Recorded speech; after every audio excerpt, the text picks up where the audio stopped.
All right, y'all. Today we're going to be talking about cubic functions and kind of identifying some of their key features and beginning to think about how we could actually kind of graph them, kind of make some assumptions about what they look like, and kind of start to build our understanding of not just cubic functions, but eventually all the way up into polynomial functions.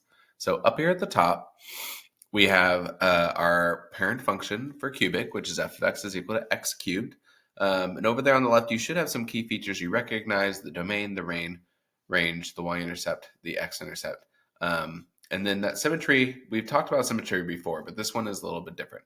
So what I want you to do is I want you to pause and take just a couple seconds to fill out those 5 key features that you think about this graph.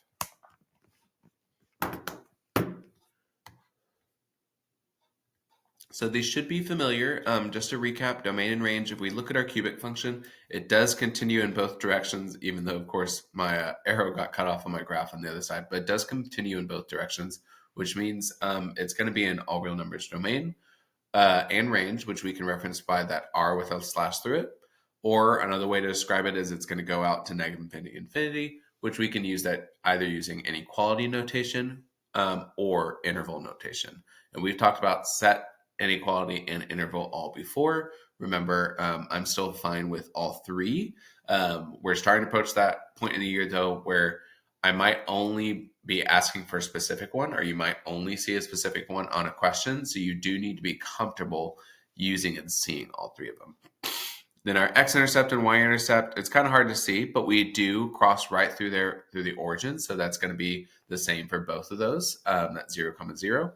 And then the symmetry that we have, sometimes people think of it as diagonal, but it's actually rotational is the official name for it. If you notice, if we took this top corner of my graph and we spun it around, it would be the exact same on the bottom. So we actually refer to the symmetry as rotational symmetry.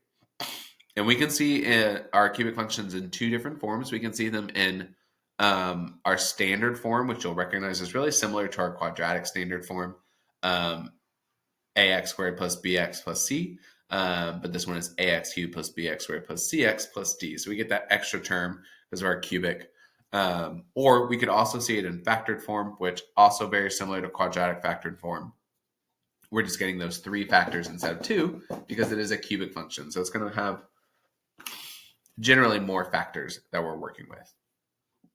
Hey, let's dive a little deeper, and we're going to talk about 2 things: determining end behavior and determining multiplicity.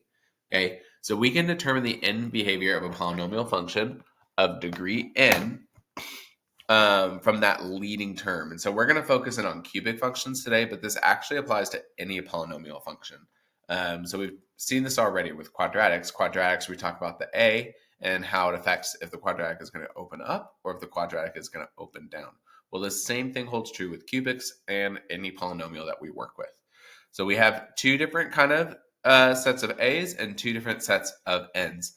So if my a is greater than 0, that means my a is positive and my n is even. So like that would be a degree 2, which a degree 2 would be like a quadratic function.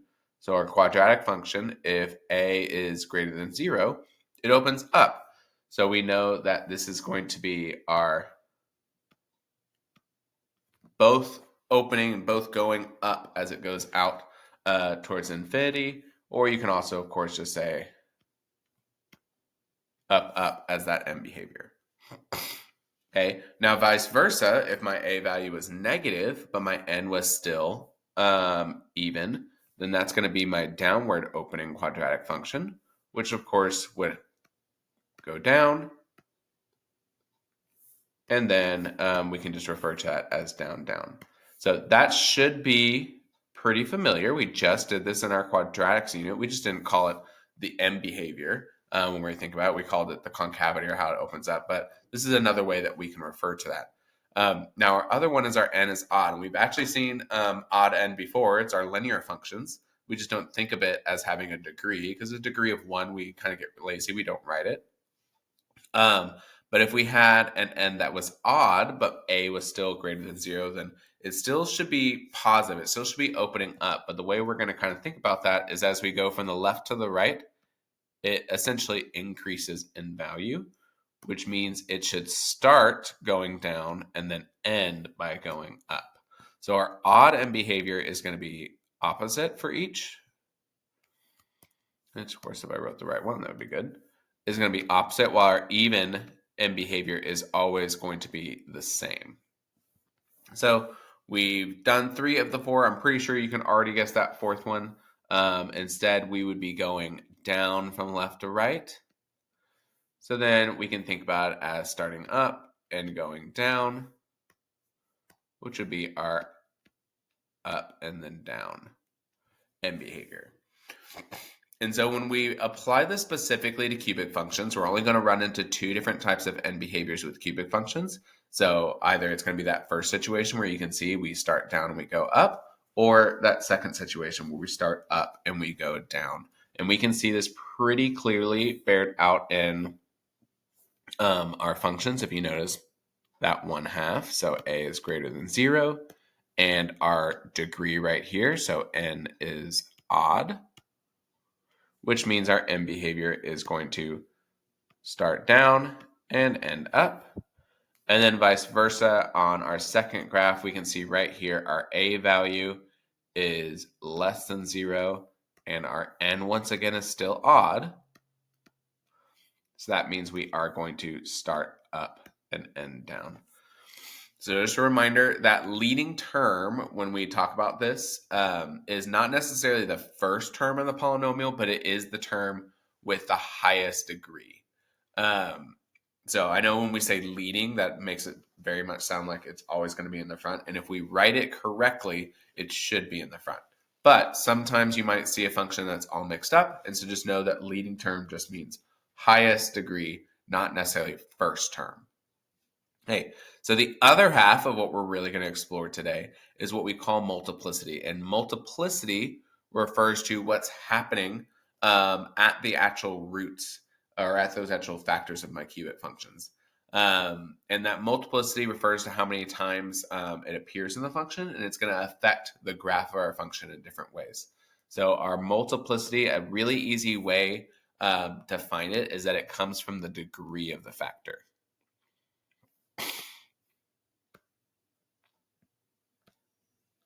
Or exponent is, of course, another name for that. Okay, so if we see the function below, f of x equals x minus 4 squared times x plus 1, right away we can see that this first factor has that squared. That means it has a multiplicity of 2. So whatever degree or whatever exponent is on the factors, that is the multiplicity. X plus 1 does not have anything written, which means we need to add it in because it has a multiplicity of 1. So anytime you just see a single factor, it doesn't have an exponent or degree, we know that multiplicity is 1. As we can see from my second function, f of x is equal to x minus 5 cubed. I have this 3 right up here at the top, which means I do have a multiplicity of 3. And these 3 different multiplicities we saw, a squared, a 1, a cubed, which of course we could keep going further, and we'll talk about that someday.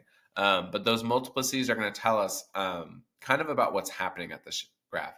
So with a multiplicity of 1 at that factor, my graph is going to just go straight through, nothing funny. It's going to look very similar to a linear function because a linear function is a multiplicity of 1.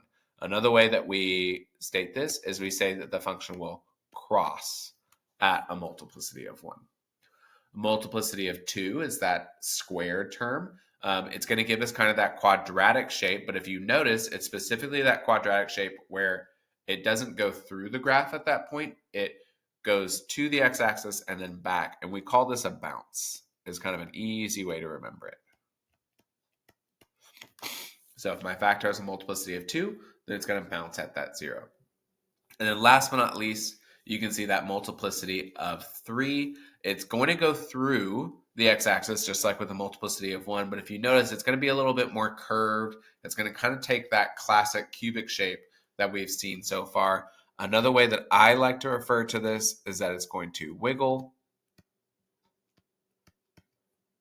You also might hear it referred to as a twist because it's kind of making that cubic shape through the point, but biggest piece to remember, it's not going to go straight through. It's going to get a little curve action going on right there at that point.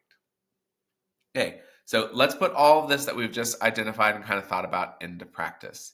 Okay, so we're going to look at some graphs and we're going to try and sketch the graph based on just the function alone. So we're not going to graph this. We're not going to find specific points. I want to be really key with that today. We're just going to kind of use some of this information to give a very, very, very rough sketch of what this graph would be.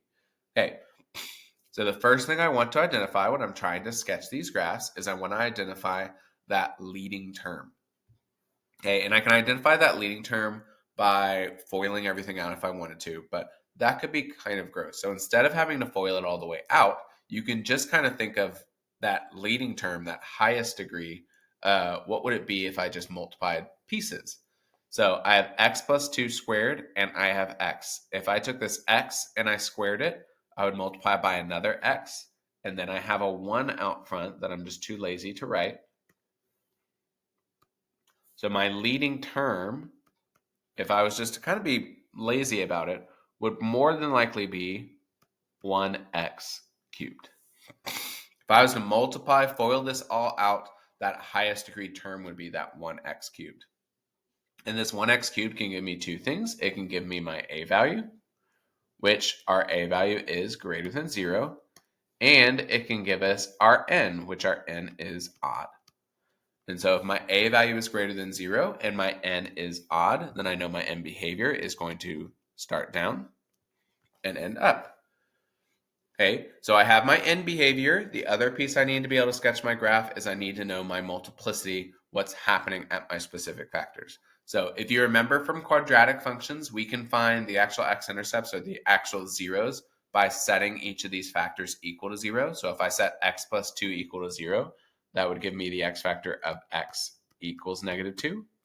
And if I set x minus 3 equal to 0, that would give me the x factor of x equals 3. Okay, so those are my two x-intercepts. The last thing I need to know is what's going to happen at them. And if you notice at x plus 2, I have a factor of 2. Okay, a factor of 2 means a multiplicity of 2, which means I'm going to bounce.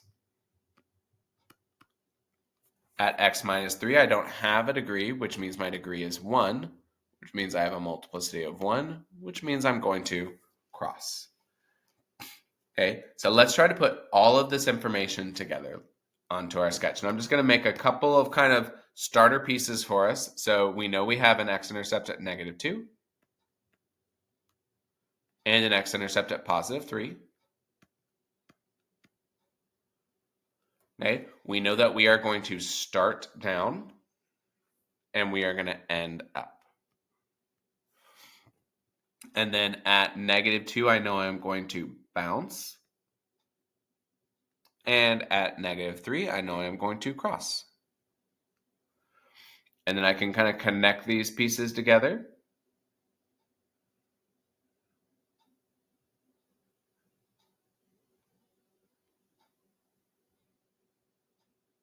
And that gives me my function. Now, it's not the prettiest function in the world. That's why we call it a sketch. But it should reflect all of that information that we just talked through and looked through. Okay, we have that leading term where we started down, we ended up. We identified our multiplicity at our two x-intercepts of -2 and 3. We identified at -2 we're going to bounce, and at +3 we're going to cross. And so we get that shape. If you notice, I did not go through the x-axis at any other spot except at -2 and 3. So I should not approach or cross the x-axis anywhere besides where I have a factor. That's very, very important. If you add in some extracurriculars, then you're essentially saying there should be more factors in your function. Okay, let's do one more together, and then I'm going to let you try C on your own. So for B, we have f of x is equal to 2 parentheses x plus 3 cubed. Okay, so a couple of things. First thing, we can assume that leading term, this x, we would cube it, so it would give me an x cubed. I'd multiply by that too. So our leading term would be 2x cubed. If my leading term is 2x cubed, that is a value greater than 0, and that is an n that is odd, which means my n behavior is going to be down and then up. Okay. Now that I know my end behavior, the second thing I need is my multiplicity. I only have this single factor, which if I set this equal to 0, it would give me that x is equal to -3. And then I only have this 1 degree of 3, which a multiplicity of 3 does mean we are going to wiggle or twist through that point. Okay, and we only have the 1 point, so we have everything we need. Let's go ahead and add some of our pieces. So I'm going to go to -3. I'm going to add a point. Okay, then I'm going to add in my end behavior, which is that we're going to start down and we're going to end up. And then I'm going to add in my little twist. And then I can continue on along to my nice little end behaviors. All right. So we have A, we have B. Hopefully this kind of gives you a pretty good idea, y'all, of what's going on with these cubic functions. Go ahead and pause and try C on your own.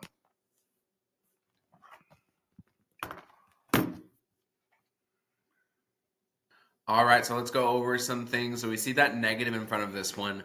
When we multiply it out, that is going to make our A value less than 0. And then we do still have our x to the first x squared, so that gives us an n value of 3. But that A value less than 0 means we are going to start up and we're going to end down. We should have kind of that decreasing shape as we go left to right. Then we have our two x factors of x equals -1 and x equals 2. At x equals -1, we have a multiplicity of 1, which means we're going to cross. And at x equals 2, we have a multiplicity of 2, which means we are going to bounce. And so we can see on our graph that we start up, we cross through at -1, we bounce off at 2, and then we finish headed down. Okay, so one of the nice things, y'all, is we're identifying this information. It's really kind of like a roadmap to what our graph should actually look like. Okay, now let's look and kind of think about some other key features. And some of these you may have seen or heard before, and some of them you may not have. Pretty much everyone you should have. Okay, what I want you to do is just like we did before, I want you to try and define and identify these key features on the graph first, and then we'll talk about them here in a little bit. So go ahead and pause the video. I want you to do your best to define and identify all of these, and then we'll talk about them. All right, let's talk about a couple of these things. So the one word you may not have recognized at all was that word turning points. And turning points really just refers to where our graph kind of feels like it changes direction, like it was going in one direction and then it turns back and goes a different one. And then maybe it turns back again. We could have no turning points in a graph, like a linear function. We could have just one, like a quadratic, or like our cubic, we could have 2.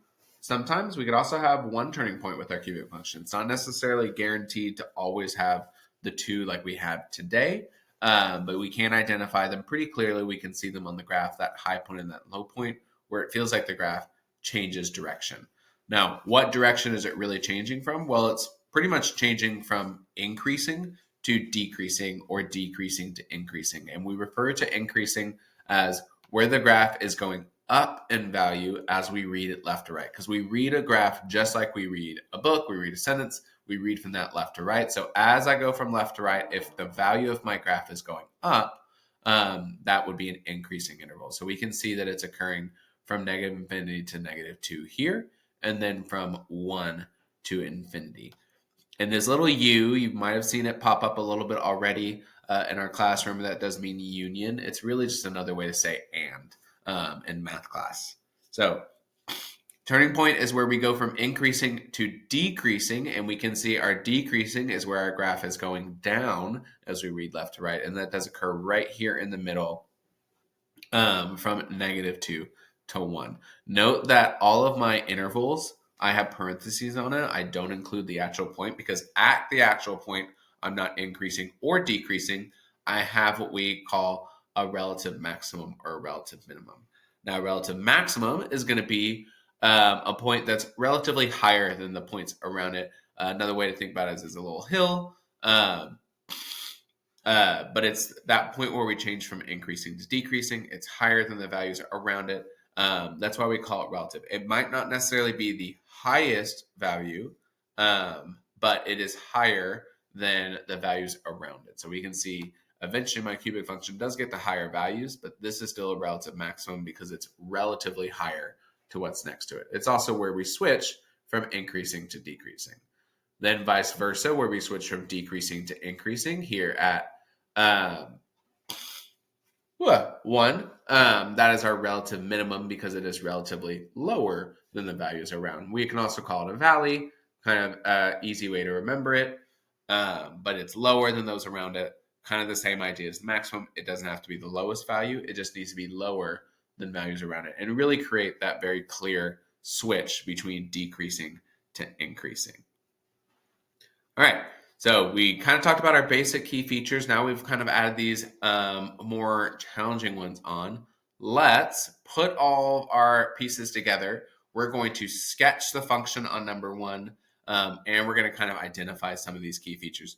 Now, you may have already noticed that your wonderful teacher, Mr. Arbone, put the same 2 equations for number 2 and number 3. So we're only going to do 1 today. We'll follow up next time with some more practice problems. So I know you might not feel super great about only doing 1, but we're going to make sure we do all of it together so you're 100% comfortable with it. Okay, so let's start out. Let's look at number 1. We want to sketch a graph and list all of the key features. And not only are we going to sketch that graph, but we're going to maybe use our calculator to find some of these because I think some of them are going to be kind of some gross numbers. So we don't use calculators a ton, but we do use them when it is appropriate. Okay, so we're going to try and sketch without the calculator, and then after we've sketched, we'll pull in the calculator to kind of find some of that information. Okay, so first and foremost, let's identify those roots. So our roots, remember, we come from setting each of these equal to 0. So x plus 2 equal to 0 would give us a root of x equals negative 2. 3x minus 2 equals 0. We would add 2 and divide by 3, so that would give us an x value of 2/3. And then 4 plus x, if I set that equal to 0, that would give us an x value of x equals negative 4. And sometimes, to help you with the graph, y'all, it can actually help to write these factors in decreasing to increasing order. So instead of writing it like this, let's put our lowest or furthest to the left one first. So we'll do x equals negative 4. Then x equals negative 2, and then x equals 2/3. And this is going to kind of help us out when we think about the graph. Okay, now let's think about the multiplicity of each of these. So looking on our actual function, each of these factors has a hidden degree of 1 that we are too lazy to write. So because each of these have a degree of 1, that means each of them is going to have a multiplicity of 1, which means we are going to, which I got ahead of myself on the last one, cross at each of these. So nothing too fancy on this cubic function. We're just going to go to each of those points and we are going to cross. Okay, now our next pieces are standard form. We haven't done this yet. We've kind of been cheating to find our leading term. But let's go ahead and actually FOIL this out and find that full standard form. And I think it's going to make this look a little bit clearer as well. Okay, so if I wanted to actually find this standard form, I could take x plus 2 times 3x minus 2. And let's just do some nice, good old-fashioned FOIL. So x times x would equal 3x squared. X times negative 2 would give me negative 2x. Then we would take 2 and multiply it with both. So 2 times 3x would give me 6x. And 2 times negative 2 would give me negative 4.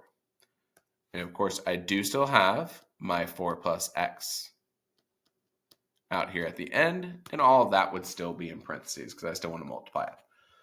Now let's combine any like terms that we have after our multiplication. We have that negative 2x and 6x. So that would give us 4x. So we have 3x squared plus 4x minus 4 times 4 plus x.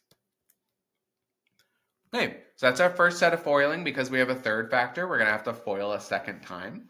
Okay, and then of course this time we're doing my 2 times my 3, so we're going to end up with 6 terms at the end. Okay, so let's start with that first term. Let's do 4 all the way across. So 4 times 3x squared would give me 12x squared. 4 times 4x would give me 16x. And 4 times negative 4 would give me negative 16. Then on the other side of the aisle, x times each of my terms. X times 3x squared would give me 3x cubed. X times 4x would give me 4x squared. And x times negative 4 would give me negative 4x. I don't have anything else, so I don't need to continue to include parentheses, but let's go ahead and combine any like terms and write this in descending power order. So I have my 3x cubed. I don't have anything else like that, so I would get 3x cubed. I have my 4x squared and my 12x squared. That would give me 16x squared. I have my 16x and my negative 4x. That would give me 12x. And then I have my minus 16, which would just give me negative 16. So we can very clearly see our factored form, or not our factored form. We started with factored form. Now we have our standard form, so we can go ahead and add it in. And you might notice that this standard form, that leading term, would match up with kind of that shortcut we've been doing earlier to calculate that leading term, which is nice. So it means we don't necessarily have to do this every time unless we're asked. Okay, so let's find that end behavior. Remember, there's two things that we identify for end behavior. First is our a value of our leading term that is greater than 0, and then our n value of our leading term, which is odd. So if a is greater than 0 and n is odd, then our end behavior is going to be starting down and ending up. Because we're going to start down and end up, we should increase as we go from left to right. Okay, so we'll come back to those 4 relative min, max, increasing, decreasing intervals. Let's go ahead and kind of sketch our graph really quick because we have everything we need. So we know we have roots at negative 4, negative 2, and 2/3. So 1, 2, 3, 4. Go ahead and put a root. Here at negative 2, we have a root. And then 2/3 would be a little less than 1. And we know our end behavior is starting down and ending up. So we're going to start down and we're going to end up. And then we know that we're going to be crossing through all of these. So I'm not even going to draw myself a lead because I just know I need to go through and then go through and then go through. And there we go. That was a little early on my up arrow, but it works. Okay. And so we can very clearly see our nice little cubic shape there. Crosses through all of our factors. We start down and we end up, so we are generally increasing from left to right. Okay, so that's really everything we can do for this graph by hand. If you notice in our sketches, have I ever been finding those exact, nice, pretty maxes and mins, or where our increasing or decreasing intervals occur? We have not been. Okay, so if I wanted you to find those by hand, I would really give you a cubic function or a polynomial function that you can very clearly see the points, like we did on this one earlier. If I wanted you to sketch and find that information, then of course I would have to give you a graph for you to find those things. So let's go look at a graph, and I'm going to try and keep this brief so we can kind of talk through them. But let's go ahead and graph our function, and you can actually type the factored form in our graph, or we can type the standard form. Let's do our factored form. So we have f of x equals x plus 2, 3x minus 2, and 4 plus x. Okay. And I'm using my Desmos calculator. You could also do this in your TI-84 calculator. The only thing with your TI-84 is the graph isn't as nice to mess with. So sometimes this is where a Desmos calculator can be really useful. If you don't know how to get to a Desmos calculator, if you just Google Desmos calculator, it will pop up pretty quickly. It is free. Okay. So I have a touch screen, so I'm going to manipulate. If you don't have a touch screen, of course, you can just use your minus and your plus, and you can kind of drag with your mouse. Okay, but we can see here that we have this nice, clear picture of our cubic function. Let's check. Does it match with what we did earlier? A little bit. We didn't make our hills and our valleys quite as steep, but the shape generally is still the same, which is what we're really looking for. And we can see that we have a maximum, just like we did on our sketch, and we have a minimum, just like we did on our sketch. We have an increasing interval and an increasing interval and a decreasing interval. Okay.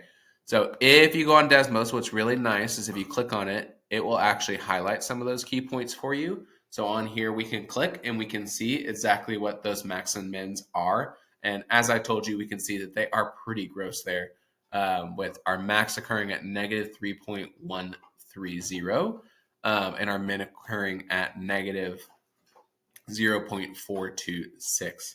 So those are pretty gross. But we can see that we do increase from negative infinity here to our roughly negative 3, from our roughly negative 3 to roughly negative 1/2. We decrease, and then from negative 1/2 out to infinity, we are going to keep increasing. And so a nice and tidy way to put that into our increasing and decreasing, of course, will be to just write it in that interval notation